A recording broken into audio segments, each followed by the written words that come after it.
पहलगाम आतंकी हमले के दोषियों को चेतावनी देते हुए केंद्रीय रक्षा मंत्री राजनाथ सिंह ने कहा कि यह हमारी सरकार की जिम्मेदारी है कि मैं सशस्त्र बलों के साथ मिलकर काम करूं और भारत पर बुरी नजर रखने वालों को करारा जवाब दूं। साथ ही पाकिस्तान को चेतावनी देते हुए कहा कि देश जो चाहता है वह जरूर होगा। रक्षा मंत्री राजनाथ सिंह की यह टिप्पणी हाल ही में पहलगाम में हुए आतंकवादी हमले की पृष्ठभूमि में आई है।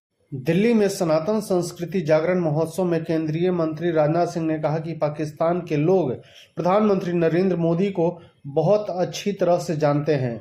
उनकी कार्यशैली, दृढ़ संकल्प और जिस तरह से उन्होंने अपने जीवन में जोखिम उठाना सीखा है उससे लोग भली भांति परिचित हैं। राजनाथ सिंह ने कहा कि मैं आपको भरोसा दिलाना चाहता हूं कि प्रधानमंत्री नरेंद्र मोदी के नेतृत्व में जैसा देश चाहता है वैसा होकर रहेगा। राजनाथ सिंह ने कहा कि रक्षा मंत्री के तौर पर मेरी जिम्मेदारी है कि मैं अपने सैनिकों के साथ मिलकर काम करूं और देश की सीमाओं की सुरक्षा सुनिश्चित करूं।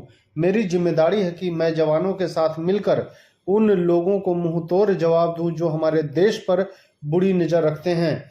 पहलगाम आतंकी हमले के अगले दिन एक कार्यक्रम में रक्षा मंत्री ने कहा था कि सरकार हर वह कदम उठाएगी जो जरूरी और उचित होगा।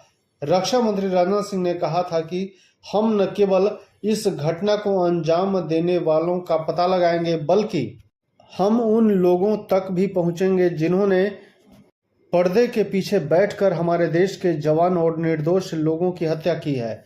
उनको कभी हम चैन से सोने नहीं देंगे जब तक हम उनको सुला नहीं देंगे। कार्यक्रम में रक्षा मंत्री ने देश की आत्मा की रक्षा में संतों और आध्यात्मिक लोगों की भूमिका की सराहना की। रक्षा मंत्री ने कहा कि एक जवान रणभूमि में लड़ता है जबकि एक संत जीवन भूमि में लड़ता है। भारत की शक्ति केवल उसकी सशस्त्र सेनाओं में ही नहीं बल्कि उसकी संस्कृति और आध्यात्मिक में भी निहित है। रक्षा मंत्री ने कहा कि यह वह भूमि है जो अर्जुन जैसे योद्धा के लिए जानी जाती है, लेकिन इस देश ने दुनिया को भगवान बुद्ध जैसा संत भी दिया है। यह एक ऐसा राष्ट्र है जहां तलवार को तपस्या से शुद्ध किया जाता है। राजनाथ सिंह ने इस बात पर भी जोर दिया कि 2047 तक विकसित भारत का लक्ष्य हासिल करने के लिए देश को हर तरह से मजबूत बनना होगा। केंद्रीय मंत्री ने कहा कि हम तभी सच्चे अर्थों में विकसित भारत बनेंगे जब हम आर्थिक, आध्यात्मिक और सांस्कृतिक रूप से मजबूत बनेंगे। धन्यवाद।